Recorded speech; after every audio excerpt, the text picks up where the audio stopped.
¿Qué tal? ¿Cómo están? Un gusto de nuevo saludarlos y volvernos a hacer otro video. Esta vez quiero centrarme en la educación y creo que es importantísimo en estos tiempos. Quiero iniciar este trabajo con una frase muy conocida de este gran filósofo Pitágoras que decía: educad a los niños para que no tengas que castigar a los hombres. Yo lo voy a decir más coloquialmente, ¿no? Educa a un niño para que no tengas que castigar a un viejo. Así que el tema de hoy vamos a hablar relacionado a la importancia de la educación.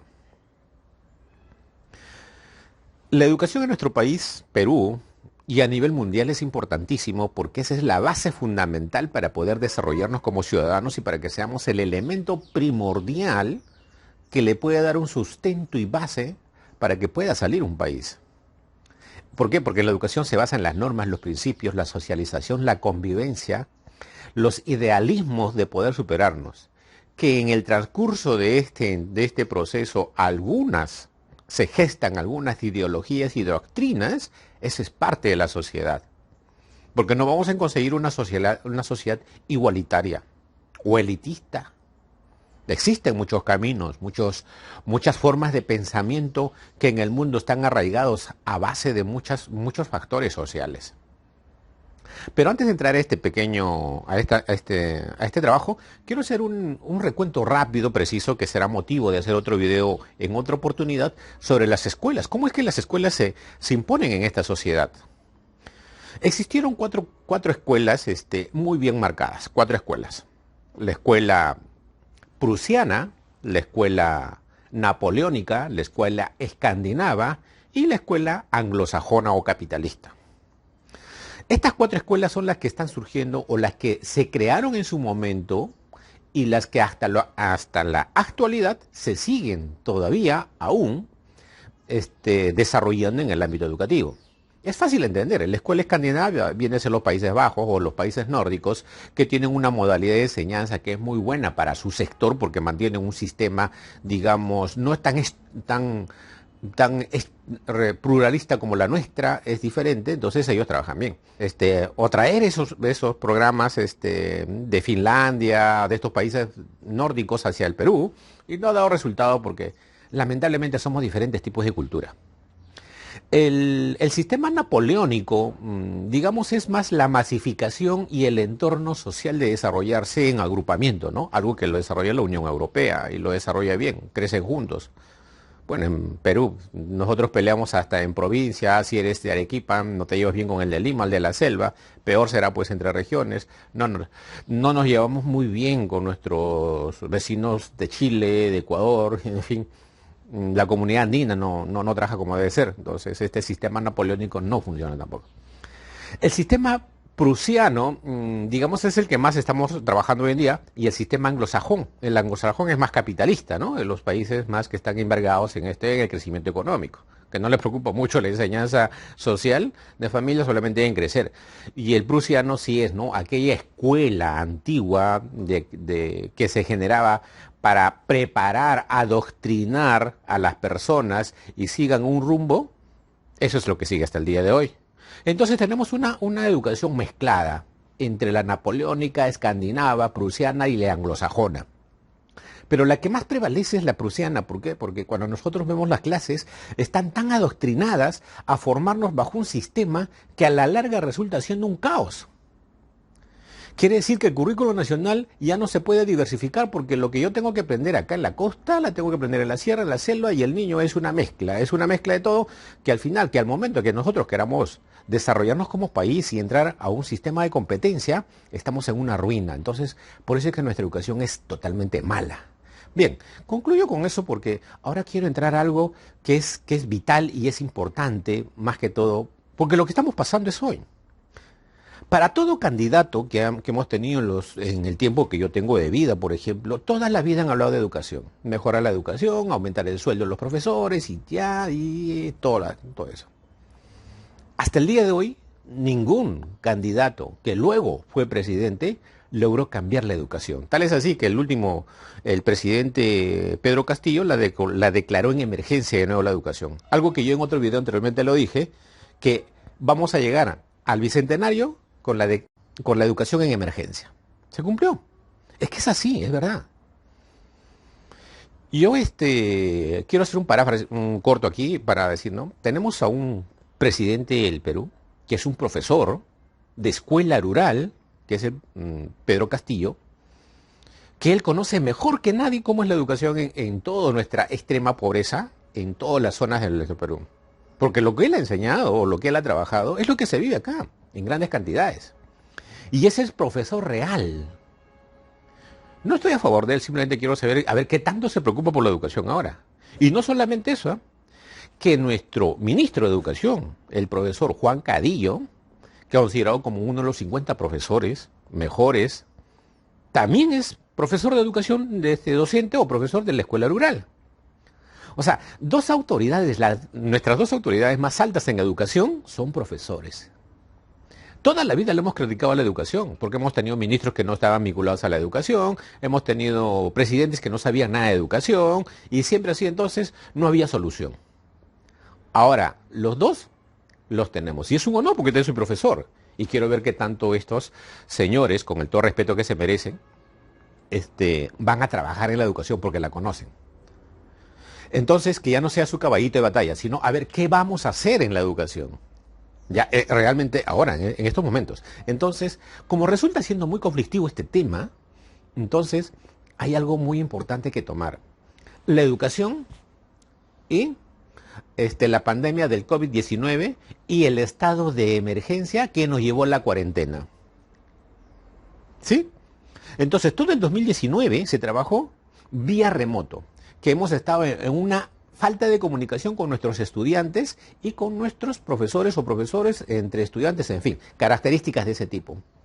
Nos ha demostrado que tenemos la peor educación porque ni siquiera se ha logrado enseñar en un 30% ni 20% en las escuelas rurales, por una simple razón, porque no tienes internet, pues, porque las señales de comunicación son totalmente nefastas.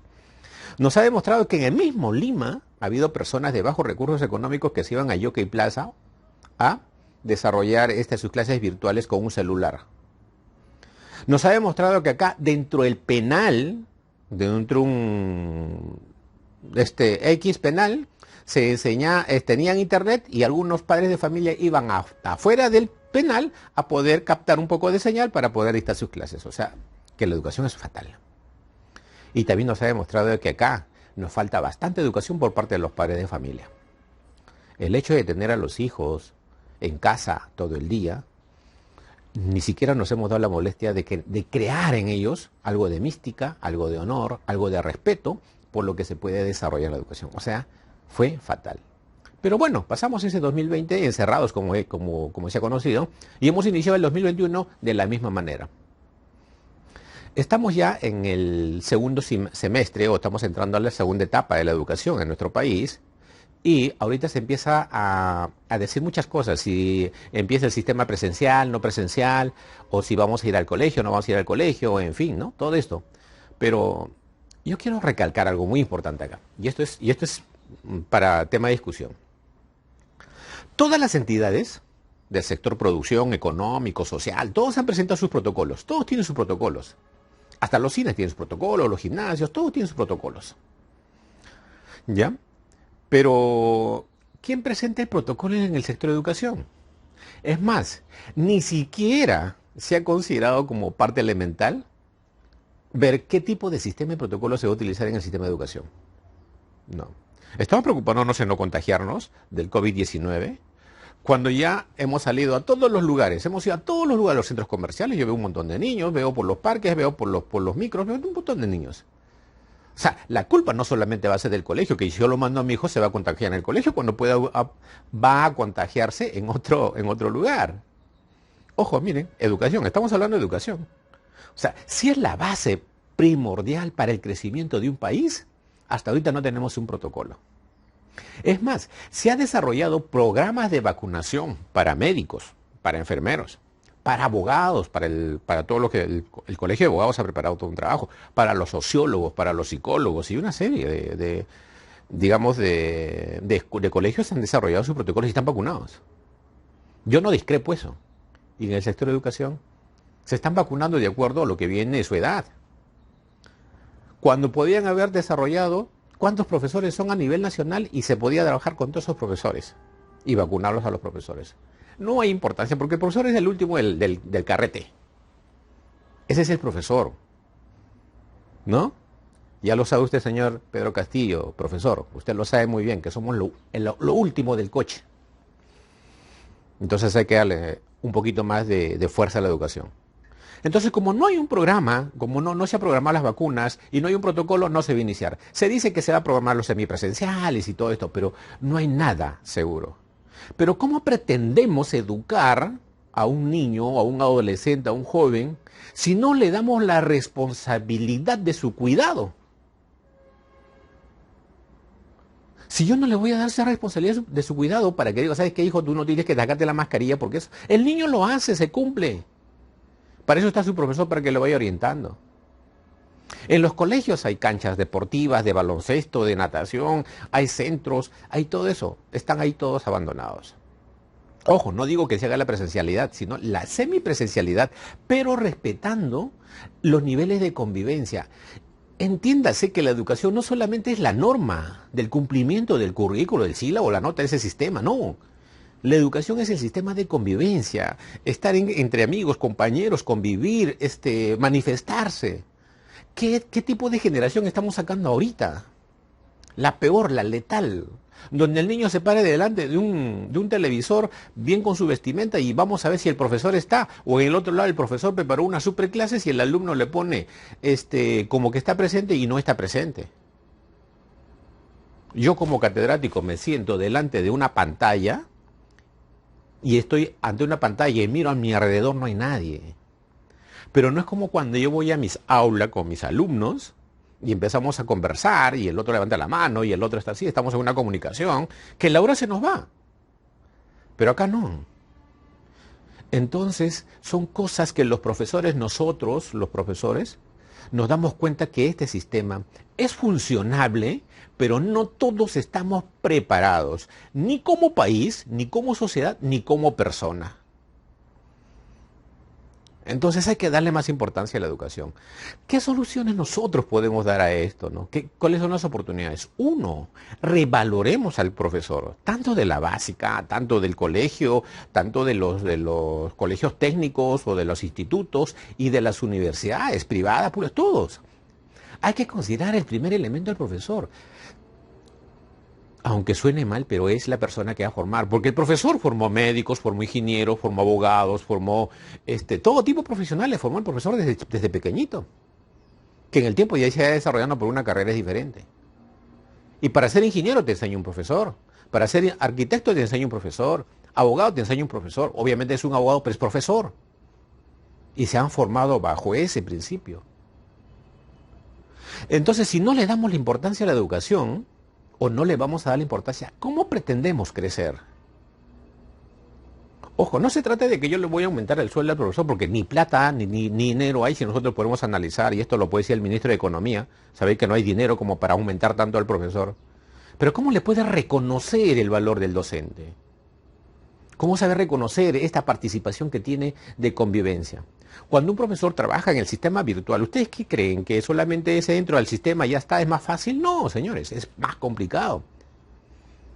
Es más complicado. ¿Por qué? Porque se tiene que desarrollar una serie de actividades antes de iniciar la clase y después de terminar la clase.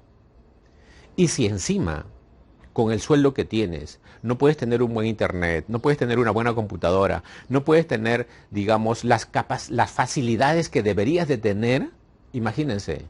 Y si a esto le agregamos la falta de preparación y capacitación a los profesores, porque hay muchos profesores que necesitan prepararse en sistemas de herramientas digitales, ¿qué vas a enseñar? Entonces, eso es lo que nosotros tenemos que tener en cuenta. Ahora, ¿qué conflictos tenemos? Porque acá hay conflictos bien fuertes. Un conflicto político. Ahorita la educación se ha politizado porque cada quien quiere decir que es lo mejor y que debemos desarrollarlo. No funciona. La educación no funciona con la política, estimados amigos. Señor ministro de Educación, si usted se va a dedicar a politizar la educación y no se dedica a la educación, va a ser una ruina como pasó con todos los demás. Dedíquese, analice bien qué es lo que se tiene, cuáles son las propuestas para la educación. Entonces, como no funcionan los dos, pues no mezclemos los dos. No los pongamos los dos en el mismo tablero. Punto 2. El conflicto social. En nuestro país existe una marginación social bien fuerte. Tenemos segmentos A, B, C, D. Pobre, extrema pobreza. Tenemos resentimientos. Vivimos bajo ese estigma negativo. Ya es momento de cambiar, unirnos todos, empezar a trabajar en bien de toda la sociedad. A ver, ¿cuántos profesores también, porque también acá la culpa la tenemos nosotros, cuántos profesores hacen responsabilidad social? ¿Cuántos profesores van a trabajar gratis? Yo como profesor a mis alumnos les digo, ¿sabes que quieres ser un buen profesor? Trabaja primeramente gratis para que aprendas y entiendas y comprendas la necesidad. Ese es un problema. ¿Por qué no se revalora al maestro? Porque lamentablemente no hay ni siquiera identidad de maestro. El problema familiar, eso es otro que arraiga bastante y nos hemos dado cuenta en esta cuarentena, porque en la casa está papá, está mamá, están los hijos y solo existe una sola computadora. Y como es una sola computadora, un rato está con el papá, otro rato con la mamá, y el niño pues tendrá sus clases de un rato. Y esto sí tiene computadora, porque si no tiene computadora y solamente tiene un celular, ya fue. Entonces la familia también sufre un golpe, entonces se da cuenta ahora que sí necesita. Porque antes tú le dabas, el niño lo podías vestir y lo mandabas al colegio y él aprendía en el colegio, ahora no pues. Ahora lo tienes en la casa. Entonces la familia se dio cuenta que lo que tenía parte de su canasta familiar tiene que implementar un equipo más. Pero este equipo no funciona si no tienes internet. Y el internet se paga mensual. Y si no lo tienes, ¿cómo piensas llevar tu clase? ¿En un celular creen que es fácil? No es fácil. Luego tenemos un problema económico. El sueldo del catedrático, del profesor del Estado, es bien bajo. Yo se lo comento porque tengo una mamá que ha sido profesora del Estado y con un sueldo de ese tipo no podía mandar jamás a sus hijos a estudiar a una universidad. Así que los hijos, ¿qué hacen? Buscan la mejor manera de poder sobresalir. Eso también se llama educación. Cuando tú educas a tus hijos con valores, cuando educas a tus hijos con un objetivo hacia el futuro, van a ser buenos. Y van a entender lo que es pobreza, van a entender lo que es necesidad y van a entender lo que es tener y no tener. Y van a saber valorar. Pero un profesor de colegio ahorita, lamentablemente no gana lo que debería de ganar. ¿Y qué creen? ¿Que con ese sueldo va a vivir tranquilamente? No, señores, no. Ni siquiera en la universidad se paga bien. Pero sin embargo te piden más. Por eso que muchos profesores no tienen la motivación suficiente y tienen que trabajar en 2 colegios, en 3 universidades, en fin, tienen por qué, para poder lograr tener la canasta necesaria y así poder darle una comodidad y tranquilidad a su hogar. La pregunta es, ¿se podrá aumentar los sueldos? Un poco difícil, ¿no? Pero bueno, esa es parte de una de las promesas, ¿no? Pero bueno, habría que ver de dónde sacas el dinero, pero si lo cumples, excelente. Serías un buen presidente, profesor Pedro Castillo. Y los modelos educativos. Esa es la tara más grande que tenemos en nuestro país. Existen diferentes modelos de educación. Creemos que por competencias, por objetivos, creemos que si traemos lo mejor de otro país es lo mejor. No, vivamos en nuestra realidad. Profesor Juan Cadillo, ministro de Educación, perdón. Usted sabe muy bien que necesitamos ciencia y tecnología e innovación e investigación en nuestro país. Sabe muy bien, si nosotros queremos crecer como país, necesitamos eso. Trabajar más en ciencia, tecnología para poder desarrollar todo lo que necesitamos, estar a la vanguardia de todo lo que pasa en el mundo. Innovación, innovar es lo que nosotros necesitamos tener. E investigación. Si se propone el Ministerio de Ciencia y Tecnología e Investigación, esa es una muy buena opción, porque se necesita eso. Si nosotros queremos trabajar en razón de todo lo que tenemos como materia bruta o materia prima, como la conocemos, tenemos que investigar. Nosotros somos los mejores países en exportación de materia prima y no tenemos nada que sea nuestro. ¿Sí? No tenemos nada. Yo, por ejemplo, estoy utilizando ahorita un internet que no es nuestro, un teléfono o una cámara que no es hecha en Perú, o tengo una ropa que tampoco es hecha en Perú. O sea, todo lo que tengo acá no es hecho en Perú, alguna que otra cosa. Entonces, Es momento de hacer investigación. Y empezar a producir poco a poco qué podemos hacer. Y usted, profesor Juan Cadillo, usted ya lo experimentó. Por eso está dentro de los 50 profesores mejores a nivel mundial. A ver, ¿cuáles son las propuestas para ahora? Hay que tener en consideración que vivimos en una sociedad bien marcada por el clasismo. Entonces, ya se supone que debe haber un plan de emergencia. Un plan de emergencia. ¿Qué así? Solamente para acabar y concluir. Este plan de emergencia debe principalmente enfocarse en la preparación y capacitación y reconocimiento del docente y de los estudiantes. Entonces empecemos con algo tan simple. Reestructuremos el sistema de educación nacional, enfoquémonos en la infraestructura a nivel nacional, en vez de estar pensando hacer más colegios, sino en lo que ya se tiene. Estoy hablando de todo eso. Y empecemos a enfocarnos de qué manera se puede ya entrar en la enseñanza presencial. Empecemos con lo que es semipresencial en las zonas rurales. Empecemos a utilizar todos estos edificios inmensos que han quedado vacíos y abandonados. Ya, que vayan ahí a trabajar, a hacer deporte, que vayan a utilizar sus laboratorios, no sé, considerando ciertos elementos principales, que no sea obligatorio. Y eso va a ser suficiente, porque yo, como padre de familia, yo tengo a mi hijo, yo no quiero que vaya a clases, porque tengo miedo, entonces no lo mando, pero eso no va a desmerecer la intención de lo que él hace por internet a lo que yo vaya a clases, ¿no? Entonces, señores, empecemos por eso, que esto va a ayudar bastante. Yo estoy un poco dolido con esto de la educación, que no se está tomando con la debida importancia, a pesar que estamos así, y espero mucho, porque no tampoco se puede criticar ni juzgar al presidente del Perú, a nuestro presidente y a nuestro ministro de Educación. No se puede criticar ni juzgar porque aún todavía no hemos visto su trabajo. Esperemos que sí, se centren en lo que es la importancia de esto y van a verse que los resultados se tienen que mostrar. Por un momento, estimados amigos, alumnos míos, conocidos que van a ver este video, olvidémonos de las ideologías, si eres de tal partido, no eres de tal partido, ¿qué vas a hacer? Olvídense de eso. ¿Ya? Porque eso no nos va a llevar a ningún lado. Si existe justicia en nuestro país, los que cometan algún tipo de acto ilícito o delito atentando contra los derechos de la persona y contra nuestros bienes de nosotros, pues que se someta a la justicia y que sea debidamente castigado. Pero enfoquémonos en algo que sí necesitamos, que es hacer crecer a nuestro país. Necesitamos crecer en todos los sectores. Cada uno tiene que sumar, entiéndase bien, preocupémonos en la educación, que es vital y fundamental para el crecimiento de nuestro país y así en lo sucesivo. Bueno, ha sido un mensaje más de Ronald Alarcón Anco para todas aquellas personas que de alguna u otra manera necesitan un poco más de visión para aquello que se pretende hacer. Un gusto saludarlos y nos vemos hasta otra oportunidad en otro video. Cuídense.